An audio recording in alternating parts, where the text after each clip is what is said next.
bien, bonsoir à toutes et à tous. Ravi de vous retrouver pour votre édition du 22 heures. Dont tels seront les points les plus importants. Des pluies modérées ont arrosé plusieurs villes du pays, ainsi que des cumuls plus importants enregistrés dans les régions de l'intérieur. Ces précipitations ont apporté un léger rafraîchissement. Sensibilisation autour des prochaines élections électorales, une réunion stratégique s'est tenue au ministère de la Jeunesse et de la Culture, réunissant les acteurs concernés autour des actions de sensibilisation électorale. Et aux nouvelles du monde, des nouveaux tirs de missiles iraniens ont frappé des zones urbaines en Israël, causant d'importants dégâts matériels et de nombreux blessés. Bonsoir à toutes et à tous et ravi de vous retrouver pour votre édition du 22 heures. Dans la matinée de dimanche 22, aujourd'hui, a été ainsi marquée par des pluies intermittentes sur l'ensemble du territoire de la République Djibouti. Dès les premières heures, un ciel largement couvert s'est installé, notamment donnant lieu à des averses irrégulières. Et dans la capitale, Djibouti-Ville, ainsi que dans plusieurs régions de l'intérieur, ces précipitations se sont manifestées par des épisodes alternants entre accalmie et passage pluvieux, parfois plus soutenu.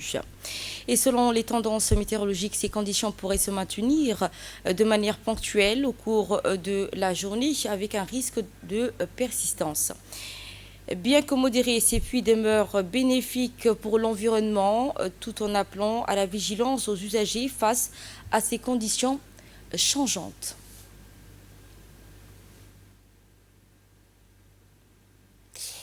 Et face à ces précipitations intermittentes, des mesures ont été rapidement prises. Les pluies intermittentes enregistrées dans la capitale aujourd'hui ont provoqué des accumulations d'eau dans plusieurs axes de la capitale, perturbant ainsi la circulation dans certaines zones. Et face à cette situation, les équipes de l'Office national de l'eau et de l'assainissement de Djibouti, l'ONEAD, en coordination avec la police nationale, se sont rapidement mobilisés pour assurer ainsi rapidement l'évacuation des eaux pluviales. Déployés sur les points les plus sensibles, les agents ont utilisé des motopompes afin de drainer les zones inondées et rétablir ainsi la fluidité des trafics. Les interventions ont consisté à pomper les eaux stagnantes, dégager ainsi les voies obstruées et surveiller le bon fonctionnement des réseaux d'évacuation afin de prévenir de tout risque d'engorgement supplémentaire. Et grâce à cette mobilisation, l'impact des intempéries ont pu être maîtrisé, permettant ainsi de limiter les désagréments ainsi pour les usagers, rétablir ainsi progressivement les conditions de circulation normalisées. Et voici une réaction d'un responsable de l'assainissement, M. Anis Abdellah. Comme vous le constatez, depuis ce matin, la pluie tombe légèrement et toutes les équipes de l'assainissement sont éparpillées dans tous les secteurs de la République. Les stations de pompage aussi pompent l'eau jusqu'à le dessalement de Douda. Et dans l'ensemble, l'équipe de réseau et l'assainissement travaillent à arrache-pied. Et voilà, on est toujours là et on continue jusqu'à la dernière goutte de l'eau, Inch'Allah. Et pour ces conditions météorologiques, nous avons aujourd'hui invité sur le plateau M. Abdellah Awad, ingénieur chef de service aéronautique dans la météorologie. Bonsoir à tous. Bonsoir à vous. Donc, merci d'avoir accepté notre invitation. Et passons à présent au questionnaire sur l'origine et l'intensité. Pouvez-vous nous expliquer les causes de ces pluies intermittentes qui ont touché la capitale et les 5 régions de l'intérieur? Merci de nous avoir invités sur le plateau et d'abord, je tiens à vous dire Eid Mubarak à toutes les personnes de la RTD. Et en fait, depuis 3 jours, nous avons la pluie à Djibouti. Comme vous savez, normalement, le mois de février, nous avons déjà prévenu que le mois de mars, avril, mai, il y aura la pluie, mais cette pluie sera intermittente. Donc, qu'est-ce qui se passe? Oui, en fait, sur 3 mois, il y aura la pluie à Djibouti et dans les régions de l'intérieur. De plus, comme la prévision nous a déjà montré que normalement la pluie le mois de mars, c'est la saison un peu sèche, mais il y a l'humidité avec les vents maritimes, il y a le changement. Donc l'atmosphère est instable. Il peut y avoir l'averse avec un peu d'orage, surtout au sud du pays, là où ça a commencé depuis avant-hier soir. Et nous croyons que ça va continuer dans ces 3 mois-là. Donc, si je comprends bien, ce sont des puits saisonniers. Saisonnier, qui est mars, avril, mai. Effectivement. Et selon vos prévisions, ces conditions météorologiques sont-elles amenées à se maintenir les prochains jours? Et à quelles zones devrait-on être les plus vigilants? En fait, comme je vous dis, les périodes, nous sommes dans une période de saison de la pluie, c'est-à-dire mars, avril, mai. Et surtout, c'est avec la mer Rouge, le golfe d'Aden, qu'il y aura l'humidité, plus une fois qu'il y a l'humidité, avec les vents maritimes. En fait, ces 3 mois-là, il y aura la pluie. C'est intermittent. On ne peut pas dire tel mois, tel jour, parce que c'est intermittent. Mais durant ces 3 mois-là, il y aura la pluie et que tout le monde, on va vous transmettre journalièrement l'information, mais il y aura la pluie. Donc, ces pluies sont-elles plus intenses au niveau de la capitale ou dans les Oui, régions? surtout au niveau de la capitale et les régions littéraux de Tadjoura et Obok. Même des fois aussi, puisque c'est instable, il y a au niveau de la montagne aussi des pays. Et au nord des pays, il peut y avoir des fois aussi l'averse avec des orages aussi. Donc il faut, dans la République de Djibouti, tout le monde doit être vigilant. oui, d'être vigilant. D'accord. Et sur la prévision et la préparation, quels conseils voulez-vous donner à la population pour qu'ils se mettent sur le pied de guerre par rapport à ces pluies? Surtout la capitale, lorsqu'il pleut, il y a beaucoup de l'eau dans le niveau routier aussi. Il faut être vigilant. Et il faut suivre l'information à la météorologie sur notre plateforme. Et en plus, surtout la région de l'intérieur, là où, une fois qu'il pleut, il faut que les gens s'éloignent aux alentours de l'oued, des oueds qui peuvent avoir d'inondations. Oui. Et le risque se retire aussi. Des fois, la visibilité, ça peut être réduit. Donc, il faut à tout moment être vigilant. En attendant, ces pluies nous amènent une ambiance de fraîcheur et de bonne humeur. Merci, Ahmed Awad. Et merci pour avoir répondu à nos questionnaires. Pour voter, chaque citoyen doit d'abord retirer sa carte électorale. C'est le message clé lancé ainsi aujourd'hui par les autorités.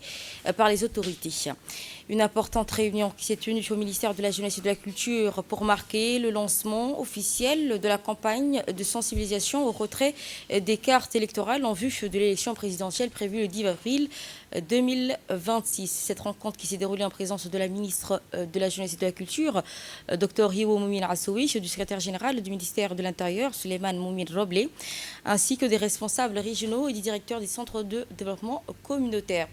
Le secrétaire général a rappelé que le retrait de la carte électorale est indispensable pour voter et que les cartes sont disponibles dans toutes les circonscriptions avec des équipes mobilisées pour faciliter l'accès aux citoyens. Ainsi, la ministre a également souligné le rôle essentiel des CDC, des centres communautaires présents au cœur des quartiers et dans les localités les plus reculées comme relais entre l'administration et la population. Elle a également insisté sur l'importance de cibler les jeunes, les femmes et les citoyens éloignés de l'information afin de renforcer la participation citoyenne. Je vous propose dès à présent de suivre les propos du secrétaire général auprès du ministère de l'Intérieur. Notre pays se prépare à organiser les élections présidentielles qui est prévue le 10 avril 2026. Nous souhaiterions que vous nous aidiez à sensibiliser la population pour que les populations puissent retirer la carte d'électeur. Donc, retirer la carte d'électeur est une étape simple. C'est un effort minime, mais qui a un impact immense. Donc, c'est pourquoi nous vous encourageons à nous aider à atteindre ces objectifs. La ministre a quant à elle insisté sur le rôle des centres communautaires qui servent de relais entre l'administration et la population. Écoutons ses propos. De l'Intérieur, merci d'être parmi nous.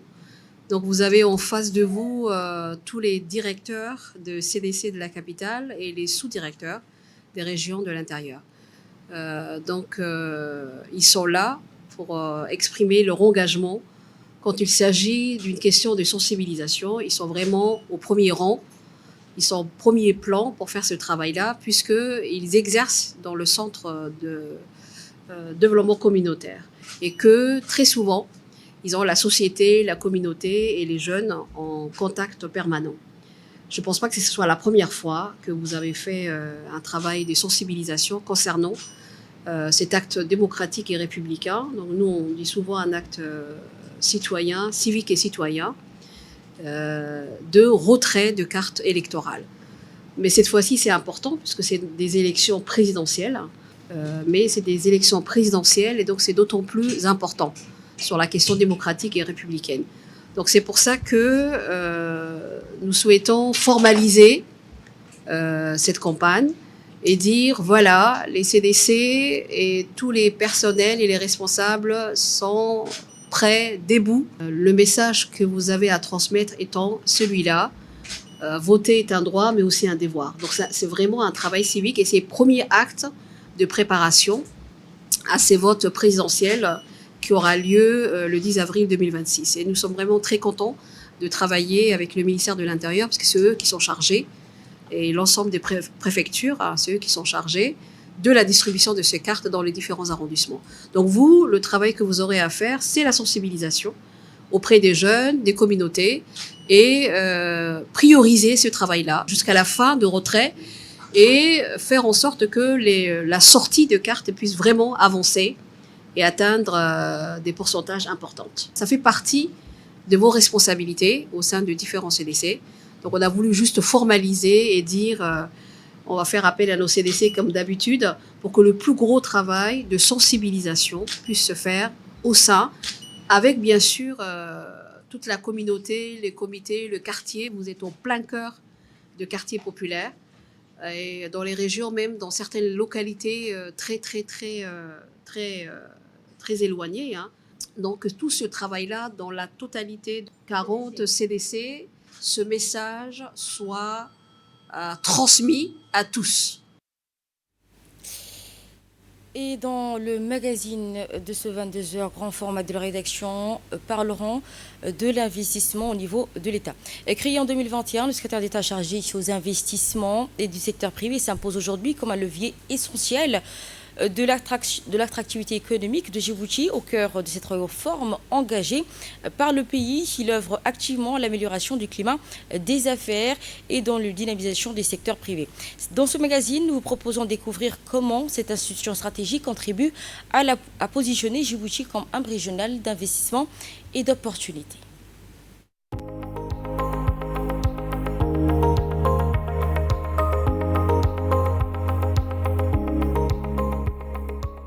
Située au carrefour stratégique de l'Afrique, du Moyen-Orient et de l'Asie, la République de Djibouti confirme son positionnement comme hub régional d'investissement et de logistique internationale.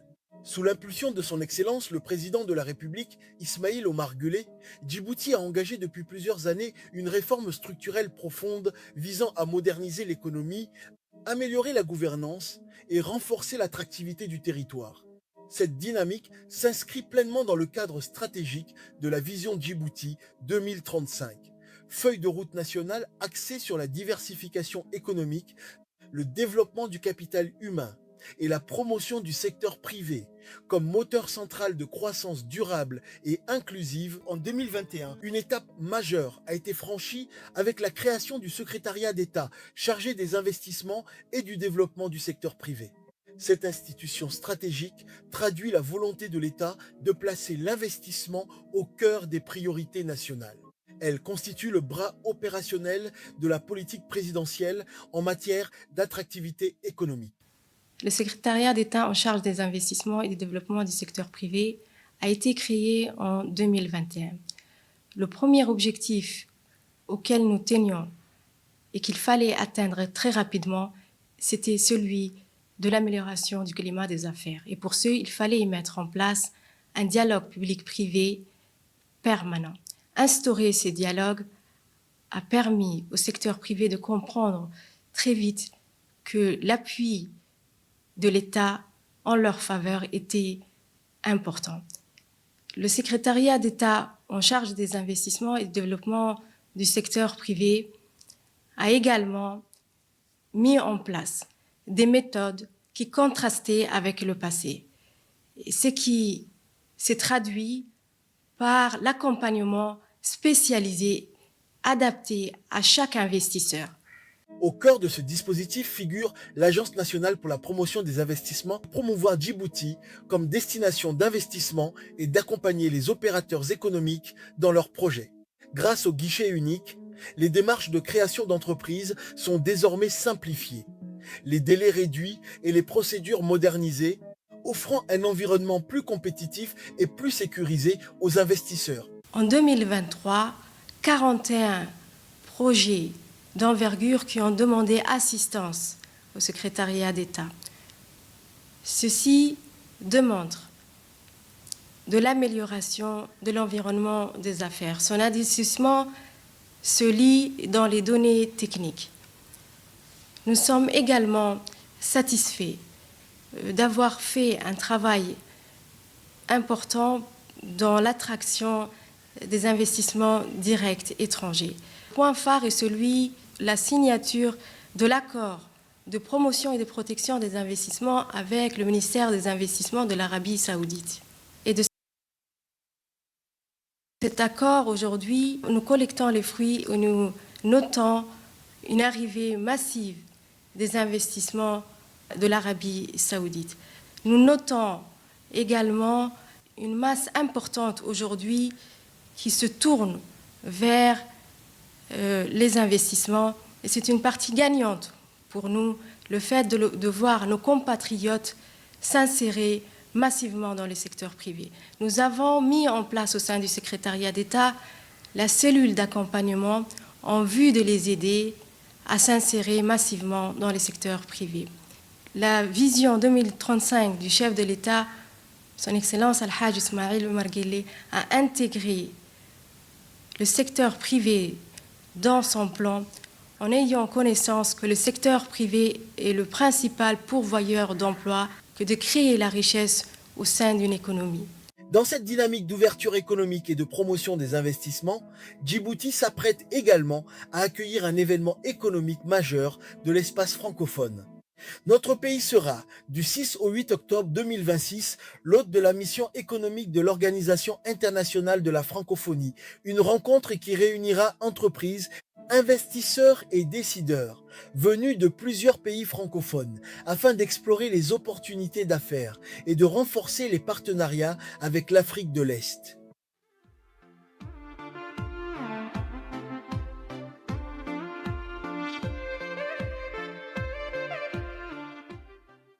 Porté par une vision stratégique claire, un leadership déterminé et une coopération renforcée avec le secteur privé, Djibouti poursuit sa trajectoire vers une croissance durable et inclusive.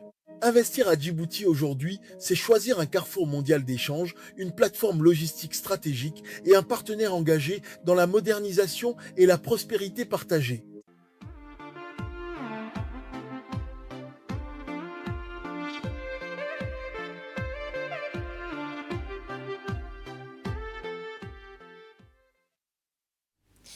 Autre levier de croissance, le développement digital. C'est dans la journée de mardi 17 mars 2026. L'opérateur de télécommunications Netcat Online a signé avec ARMD, l'autorité de régulation de la République de Djibouti, un accord d'autorisation officielle lui permettant de fournir des services Internet, des données data et de réseaux d'infrastructures à l'échelle nationale. Cette signature qui a été suivie d'un lancement officiel du projet Fibre 3D pour Fiber Djibouti Digital Democratization, porté par un consortium international de leaders technologiques comprenant Netcat Online, NTT Data, ICT Moonshot, ainsi que des géants du secteur comme Nokia Solutions et Network, ainsi que Dell Technologies, Oracle, Cisco et plusieurs autres partenaires spécialisés dans les infrastructures de technologie et de la fibre optique.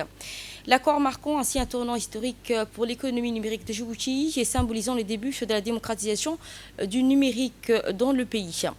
Le projet qui vise à déployer un réseau optique à 3 niveaux capable de fournir un accès Internet haut débit, fiable et redondant, couvrant ainsi l'ensemble du territoire, les institutions publiques et les foyers résidentiels. Le réseau d'infrastructures des services fibre optique ou ONIS.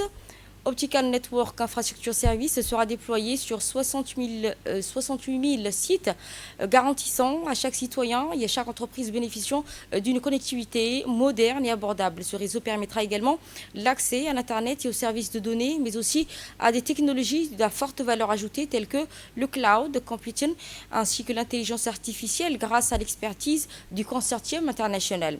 Le projet Fibre 3D bénéficiera également du soutien d'institutions financières internationales de développement avec pour objectif principal d'offrir une connectivité sociale de qualité accessible, durable, propulsant la République Djibouti comme un véritable hub numérique régional.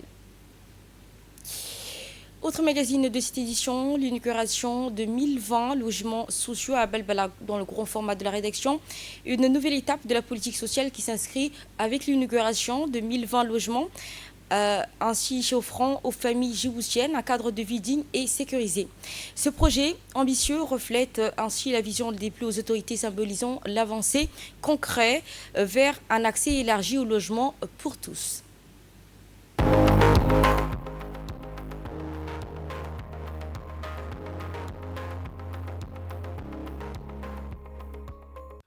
Il y a des décisions qui façonnent l'avenir d'une nation et des réalisations qui transforme profondément le quotidien de ses citoyens. À Djibouti, le droit à un logement digne, longtemps perçu comme un défi, est aujourd'hui une réalité en pleine expansion. Portée avec détermination par le président de la République, M. Ismaël Omar Guelleh, cette ambition nationale s'impose comme l'un des piliers majeurs du développement du pays. Une vision forte, humaine et résolument tournée vers le progrès qui place le bien-être des Djiboutiens au cœur de l'action publique. Et aujourd'hui, cette vision prend forme à Balbala, avec l'émergence de 1020 logements sociaux, symbole éclatant d'un engagement tenu. C'est dans cette dynamique que s'inscrit l'extension ambitieuse de l'urbanisation à Balbala à travers 2 projets structurants d'envergure totalisant 1020 appartements. 2 réalisations majeures, fruits d'une politique visionnaire impulsée au plus haut sommet de l'État, traduisant une volonté claire, bâtir des villes modernes, inclusives et durables, capables de répondre aux aspirations légitimes des populations. À Balbala Nord, dans la zone stratégique de PK13, s'élève un programme résidentiel de 520 logements de type F3. Soutenu par le Fonds saoudien pour le développement, conçu avec rigueur et exigence, ce projet comprend 65 bâtiments de 4 niveaux, répartis en 5 blocs distincts, organisés autour d'une esplanade centrale, pensée comme un espace de vie, de détente et de convivialité. Chaque appartement d'une superficie de 86 mètres carrés offre des espaces lumineux, fonctionnels et confortables, répondant aux standards modernes de l'habitat et aux besoins concrets des familles djiboutiennes. À Balbala Sud, sur un vaste site de 160 hectares, un second projet d'envergure vient compléter cette dynamique avec la réalisation de 500 logements sociaux de type F3 grâce au soutien de la République populaire de Chine. Bien plus qu'un simple programme immobilier, ce complexe a été conçu comme un véritable cadre de vie intégré où tout a été pensé pour le bien-être des habitants, à savoir commerce de proximité, épicerie, structure de soins, poste de police, espace vert, aire de jeu pour les enfants et un environnement harmonieux, sécurisé et dynamique qui reflète une urbanisation maîtrisée et durable. Au-delà de leur architecture, ces 1020 logements disposent de l'ensemble des services urbains essentiels, notamment adduction d'eau potable, électrification, voirie moderne et réseau d'assainissement performant. Autant d'infrastructures qui garantissent aux résidents un cadre de vie digne, salubre et fonctionnel conforme aux exigences d'un habitat moderne. Cette dynamique s'inscrit dans une action de long terme. Ces dernières années, des milliers de logements sociaux ont été réalisés à travers le pays, accompagnés de la mise à disposition de nombreuses parcelles viabilisées permettant à un grand nombre de familles d'accéder progressivement à la propriété dans des conditions adaptées, sécurisées et durables. Une progression constante qui témoigne de la cohérence et de l'efficacité de la politique nationale de l'habitat. À travers ces nouvelles réalisations, le gouvernement confirme sa détermination à poursuivre une politique de logement ambitieuse et inclusive, visant à accompagner la croissance urbaine de manière maîtrisée tout en garantissant à chaque citoyen l'accès à un logement décent et bien intégré à son environnement.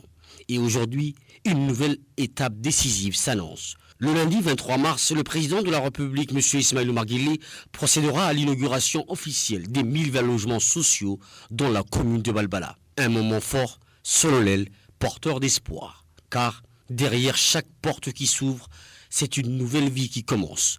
Et à travers chaque foyer qui s'illumine, c'est tout Djibouti qui avance, uni, confiant et résolument tourné vers l'avenir.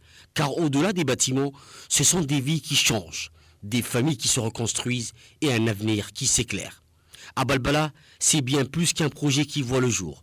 C'est la promesse d'un Djibouti plus solidaire, plus moderne et résolument tourné vers demain. Symbolisant ainsi une avancée concrète vers un accès élargi au logement pour toute la population, la commune de Balbala commence à changer de visage.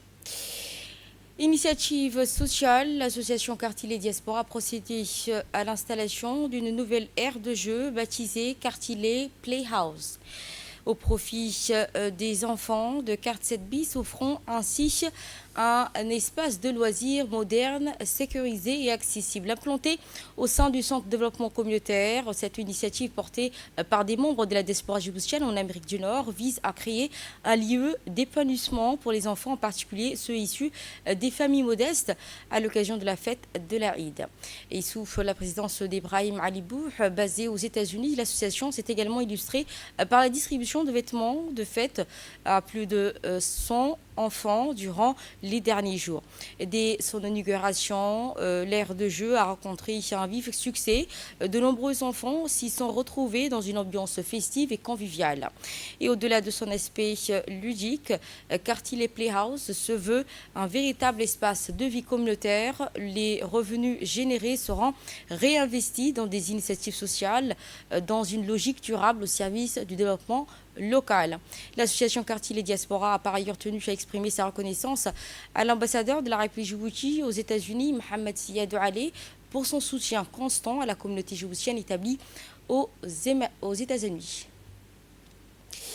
Régional à présent, lancement des travaux d'extension de la ligne ferroviaire Kisumu-Malaba, le président kenyan William Ruto et ougandais Yoweri Museveni ont officiellement relancé la construction des tronçons Kisumu-Malaba, extension stratégique de la ligne ferroviaire à écartement standard destinée à relier le Kenya à l'Ouganda puis la République démocratique du Congo.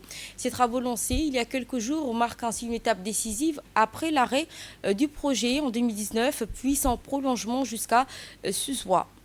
Lors d'une cérémonie organisée à Kibos, près de Kisumu, le président Ruto a mis en avant l'importance de ce tronçon long de 107 km pour l'intégration régionale. L'Union africaine appelle à renforcer la coopération sécuritaire après les attaques à Maiduguri.